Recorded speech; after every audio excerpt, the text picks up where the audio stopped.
Dia abbiamo discussione tocante di subida di minimum loan.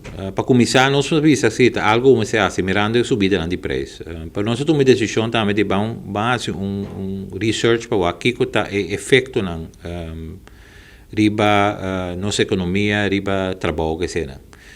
E per nostra sorpresa, ela sale differente di lo che noi normalmente ta vira na corso. Sempre ora di un subida di minimum loan nostra visa con un montante di gente che lo per trabalho e che lo ha suo effetto negativo sull'economia.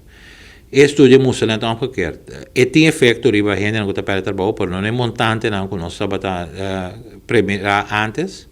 I bani di sei logadi e affetta l'economia negativamente e l'economia positivamente.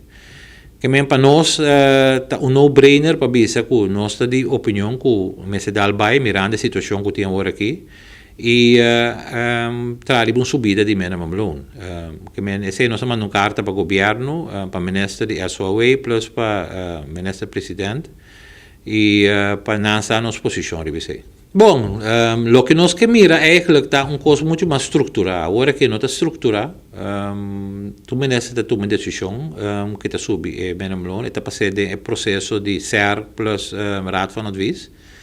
E eta of introduzir of eta assim lo que me sei segundo.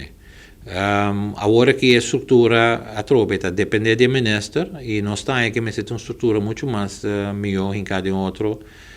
Onde coisa é importante, como não mencionamos no começamento, e nós estamos dando nos carta também, que para nós carga é tipo de subida aqui, nós precisamos uma produtividade muito mais alta que nós temos agora aqui. Por sorte, onde são mais boas do mundo, esse é um. E outra coisa também, nossa papel de dieta, por nós precisamos começar a discutir lei laboral.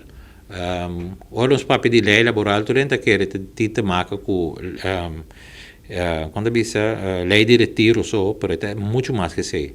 Lei di ritiro sì, non stiamo proprio di lei di ritiro, perché stiamo parlando di una lei con la data back di anni 70, non sono 2022, 50 anni dopo, e non sono así un cambio di budget. Mirando la situazione mondiale, ma nella ora che non sta chiaro come sia un cambio, cammina non solamente il trado, però il dono di lavoro también tem su direzione di budget. Ora che è più facile per gente dan moet assim aqui, ora boto moeda na trabalho, botar me permite para pôr ontslag, para motivo de parte financeiro whatever. Pero a pessoa tem 6 lunas de ribabo delante quest, então OPB experiência da mostra agora bem delante quest, nem mais que ela perde caso questa exigido de paga e gasto de e salário de pessoa nós vimos de lá 3-4 lunas, que para nós tá fafelo, pero pensei-me de nossa visa é coisa importante na totalidade para botar melhor lei laboral que nós mestraremos budget. Tem coisa de parte de trabalho como nós mestraremos budget, mas tem outra coisa também de parte de dono de trabalho que nós mestraremos budget.